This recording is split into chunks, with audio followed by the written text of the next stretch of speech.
Good morning. तो आज 12th के क्रैश कोर्स के लिए आज हम लोग का टॉपिक है इक्विपोटेंशियल सरफेस। जैसा कि पिछले क्लास में हम बताए हुए थे, potential potential due to point charge, potential due to electric dipole.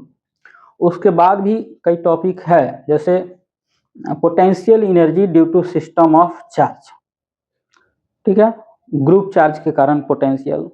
तो चूँकि यह सभी को पता है कि हम ये क्रैश कोर्स करा रहे हैं, मुझे जो लगता है कि 2026 में जो क्वेश्चन इम्पोर्टेंट है, हम लोग उसी के बारे में डिस्कशन कर रहे हैं।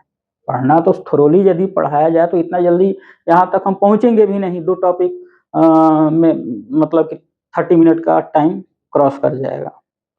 और जो बच्चे खोज रहे हैं कि वन शॉट में एक चैप्टर ख़त्म, जैसा कि यूट्यूब पर इंटरेस्टिंग रोचक भोजपुरी गाने के साथ वन शॉट में एक चैप्टर ख़त्म हो जाता है, तो बाबू वह तरीका मुझे नहीं आता है। और अपना करियर उस वीडियो को देखकर बनाना है तो आप बनाइए। यहाँ हमको तो वो चीज़ आता नहीं है, जो जेन्युइन सिखाना है बच्चों को हम उसी पर बात करेंगे, ठीक है। तो ये टॉपिक जो है इक्विपोटेंशियल सरफेस, मतलब कि ये इस टॉपिक से 1 मार्क्स का क्वेश्चन कभी पूछ सकता है। व्हाट इज इक्विपोटेंशियल सरफेस, बहुत चीज़ ज़्यादा इसमें समझना भी नहीं है, थोड़ा सा हम डिटेल हम बताइए रहे हैं। और ये जो है बहुत ज़्यादा इम्पोर्टेंट नहीं है, लेकिन आगे जो गॉस लॉ हमको समझना है, गॉस लॉ पढ़ना है। गॉस लॉ तो भी आई है, हर साल गॉस लॉ से रिलेटेड, यानी गॉस लॉ के एप्लीकेशन, इतने चीज से जो है आपका एक न एक क्वेश्चन निश्चित 100%, वह सीबीएसई बोर्ड हो, स्टेट बोर्ड हो, कोई बोर्ड हो, निश्चित रूप से रहेगा ही रहेगा। तो उस चीज को समझने के लिए हम लोग ये छोटा छोटा बहुत आसान है, छोटा छोटा टॉपिक 2-3 टॉपिक है जिसको हम डिस्कस करते हैं। चलिए आइए देखिए यह इक्विपोटेंशियल सरफेस है क्या। तो पिछले क्लास में हम लोग देखे थे कि ये चार्ज है, यहाँ पॉजिटिव चार्ज है, तो इस पॉजिटिव चार्ज के कारण इसके अराउंड इलेक्ट्रिक फील्ड जनरेट होगा। इलेक्ट्रिक फील्ड का कैलकुलेशन वगैरह सारा कंट्रीब्यूशन सब पिछले वीडियो में हम बता चुके हैं, पिछले क्लास में। इवन इस चार्ज के कारण यहाँ पोटेंशियल क्या होगा, वो पोटेंशियल भी पिछले क्लास में हम डिस्कशन किए थे। अभी उसी को यहाँ समझना है फिर से। इक्विपोटेंशियल सरफेस एक ऐसा सरफेस, नाम से ही डिफिनीशन इसका क्लियर है, एक ऐसा सरफेस जहां हर जगह पोटेंशियल का मान क्या हो, बराबर हो, एकदम ठेठ भाषा में हर जगह, यानी हर पॉइंट पर पोटेंशियल का मान बराबर हो, वो सरफेस क्या कहलाएगा, इक्विपोटेंशियल सरफेस। यदि हम कहें कि इक्विपोटेंशियल सरफेस पर पोटेंशियल डिफरेंस कितना होगा, तो वह 0 होगा। यानी इक्विपोटेंशियल सरफेस ऐसा सरफेस है जिसके हर पॉइंट पर पोटेंशियल का मान बराबर होता है, और पोटेंशियल डिफरेंस, किसी दो पॉइंट के बीच पोटेंशियल डिफरेंस का मान क्या होगा, 0 होगा। मात्र 2 लाइन का कंसेप्ट इसका है, ठीक है। तो इस चार्ज के अबाउट हम समझने के लिए, पिक्टोरियली समझने के लिए हम ड्रॉ कर दिए स्फेरिकल शेप। ये हो गया स्फेरिकल शेप इस चार्ज के अबाउट। अब ये शेप जो है स्फेरिकल है, तो इस चार्ज से स्फेयर के सरफेस की दूरी बराबर होगी। पोटेंशियल दूरी पर डिपेंड करती है, पोजीशन का फंक्शन है। तो आपको इस चार्ज के कारण यहाँ पर पोटेंशियल, ये पॉइंट यहाँ लिए, यहाँ मान लीजिए ये बी पॉइंट है, यहाँ सी पॉइंट है, यहाँ डी पॉइंट है, इस सब जगह पोटेंशियल क्या होगा, बराबर होगा। ये सॉरी इसका जरूरत नहीं है लाइन ड्रॉ करने का। यहाँ पोटेंशियल को लिखिए वी ए, यहाँ पोटेंशियल हो गया वी बी, यहाँ पोटेंशियल हो गया वी सी, यहाँ पोटेंशियल हो गया वी डी। ये इस स्फीयर का सरफेस इस चार्ज के लिए इक्विपोटेंशियल सरफेस हो गया। क्यों? क्योंकि सभी जगह पोटेंशियल का मान बराबर है। तो पोटेंशियल का मान बराबर है, पोटेंशियल डिफरेंस कितना हो जाएगा, 0 हो जाएगा। तो इसीलिए यहाँ पर डिफिनीशन एक लाइन लिखते हैं, the surface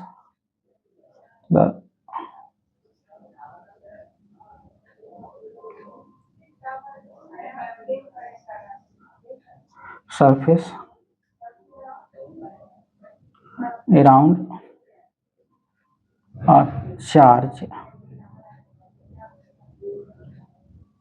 charge where potential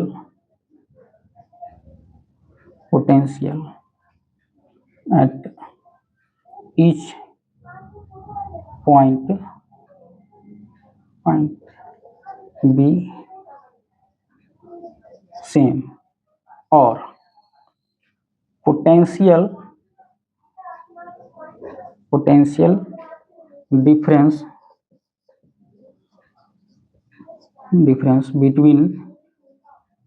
between any two point is zero, called equipotential surface. ठीक है, यह इक्विपोटेंशियल सरफेस को डिफाइन कर दिया गया। ठीक है, अब ये इसके हिसाब से यहाँ पर पोटेंशियल यदि बराबर है तो ये VA, VB, VC, VD ये सब क्या होगा, बराबर वैल्यू होगा। तो ये जब बराबर है तो इसमें किसी दो का डिफरेंस कितना होगा, zero. VA minus VB equal to zero, VB minus VC equal to zero, VC minus VD equal to zero. ठीक है, अब एक हम दूसरा सरफेस इसके आउटसाइड और ड्रॉ कर लेते हैं, एक वर्चुअल सरफेस ऐसे हम ड्रॉ कर लिए। ठीक है, अब इस चार्ज से इस सरफेस की जो दूरी है वो अलग है और इस सरफेस की दूरी अलग है। ये भी स्फेरिकल सरफेस है, लेकिन दोनों सरफेस की दूरी सेंटर से यानी चार्ज से अलग अलग है। इसलिए इस सरफेस का पोटेंशियल इस सरफेस के पोटेंशियल के बराबर नहीं होगा। तो सपोज कीजिए यहाँ एक पॉइंट है ए, यहाँ VA' पोटेंशियल, यहाँ एक पॉइंट लेते हैं यहाँ VB' पोटेंशियल, यहाँ एक पॉइंट लेते हैं VC' पोटेंशियल। ठीक है, यहाँ एक पॉइंट लेते हैं VD' पोटेंशियल। तो इस सभी पोटेंशियल फिर आपस में क्या होगा, बराबर होगा। कौन सा बराबर होगा, तो यानी VA', VB', VC', VD' ये सब आपस में बराबर होगा। और इसमें से सभी का difference VA' minus VB', VB' minus VC' या VC' माइनस VD' इस सब का डिफरेंस जो है, किसी दो का डिफरेंस जो है जीरो होगा। लेकिन यहाँ पर ये कभी नहीं होगा कि VA और VA' ये दोनों बराबर हो, ये बराबर कभी नहीं होगा। या VB और VB' ये भी बराबर नहीं होगा। VC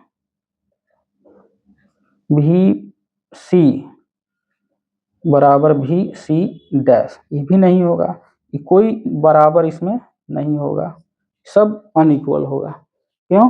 क्योंकि पोटेंशियल पोजीशन पर डिपेंड करता है। इस सरफेस का पोजीशन और इस सरफेस का पोजीशन दोनों में डिफरेंस है। ठीक है, तो ये हुआ इक्विपोटेंशियल सरफेस। अब इसी से रिलेटेड जो है एक बहुत छोटा टॉपिक है, relation between electric field and potential. इसको क्लियर करते हैं।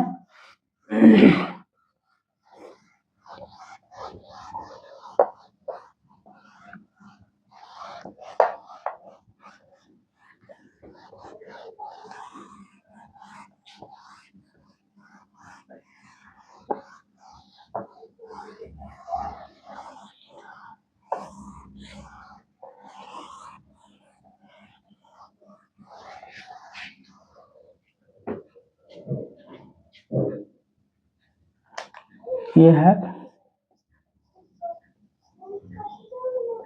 रिलेशन बिटवीन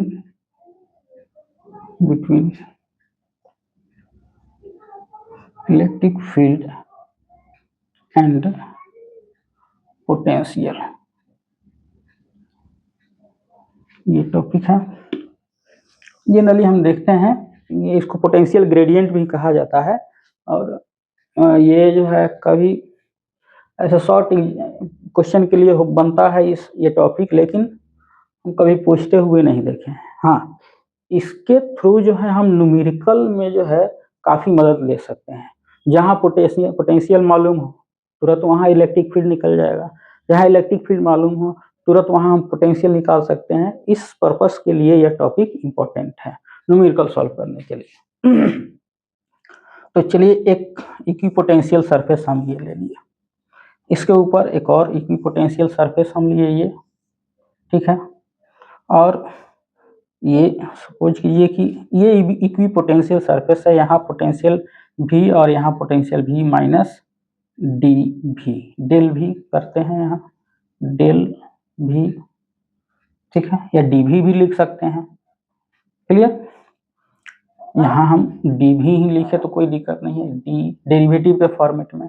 ये दोनों सरफेस के बीच की यह दूरी जो है, दोनों के बीच का सेपरेशन डी आर है, ठीक है। अब यहाँ पोटेंशियल भी है, अब यहाँ पोटेंशियल V माइनस डी भी, पोटेंशियल यहाँ से घट गया, इसका मतलब चार्ज नीचे होगा, चार्ज ऊपर तो होगा नहीं। चार्ज जो होगा वह इस सरफेस के क्लोज होगा और इस सरफेस से दूर होगा, इसलिए यहाँ पोटेंशियल कम, यहाँ पर ज़्यादा है। यदि हम चार्ज इधर लेते हैं तो यहाँ पर पोटेंशियल V माइनस डी भी होगा और यहाँ पोटेंशियल क्या होगा, V होगा। इन दोनों में डिफरेंस को यह शो किया जाएगा। और पोटेंशियल तभी बनता है जब आजू बाजू कहीं क्लोज पॉइंट पर चार्ज हो, तब तो पोटेंशियल बनेगा। तो सपोज करते हैं कि नीचे कोई चार्ज है और इस चार्ज के कारण इलेक्ट्रिक फील्ड ऐसे रेडियली आउटवर्ड डायरेक्शन में ऐसे जा रही है। ये इलेक्ट्रिक फील्ड को शो किया गया, इलेक्ट्रिक फील्ड बाहर की ओर है। क्लियर? ए बी, तो ये दोनों के बीच इलेक्ट्रिक फील्ड के कारण जो वर्क डन होगा वह दोनों के बीच पोटेंशियल डिफरेंस के बराबर होगा, ठीक है। तो यहाँ पर हम लिखेंगे the work done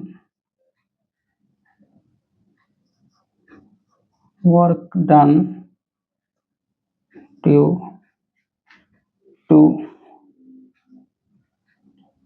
electric field between two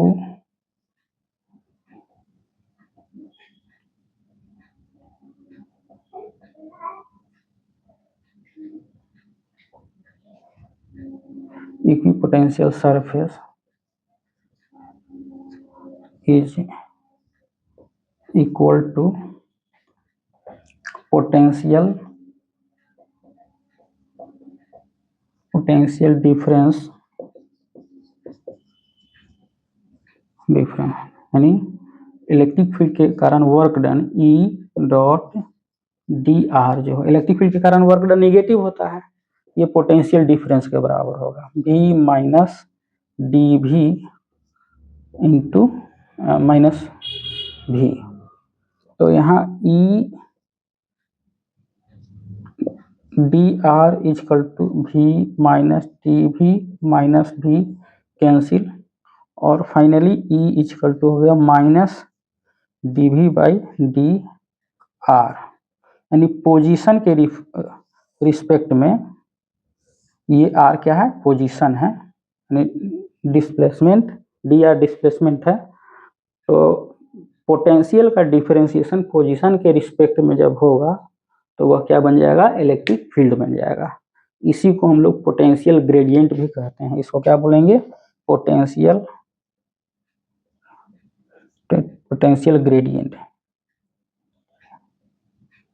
gradient. हर चीज में मतलब कि टाइम के रिस्पेक्ट में किसी चीज के साथ किसी चीज में फिजिकल फिनोमेना में इंक्रीजमेंट या डिक्रीजमेंट को ग्रेडियंट कहा जाता है, ह्रास, ठीक है। ये हुआ relation between electric field and potential. कहीं पोटेंशियल मालूम है, इलेक्ट्रिक फील्ड निकालना है, पोजीशन के रिस्पेक्ट में डिफ्रेंशिएट कर दीजिए, निकल जाएगा। कहीं इलेक्ट्रिक फील्ड दिया हुआ है, पोटेंशियल निकालना है, क्रॉस मल्टीप्लिकेशन करके इंटीग्रेट कर देंगे, इलेक्ट्रिक पोटेंशियल निकल जाएगा। ठीक है, तो फिर अब नेक्स्ट टॉपिक नेक्स्ट क्लास में देखेंगे फ्लक्स। फ्लक्स के पहले एरिया वेक्टर, एरिया वेक्टर भी छोटा शॉर्ट पॉइंट है, एरिया वेक्टर, और उसके बाद तब इलेक्ट्रिक फ्लक्स, उसके बाद गॉस लॉ, इस सारे चीज पर हम नेक्स्ट क्लास में डिस्कशन करेंगे। और काफी इम्पोर्टेंट टॉपिक अब आने वाला है, तो नेक्स्ट क्लास को मिस नहीं करना है। थैंक यू, धन्यवाद।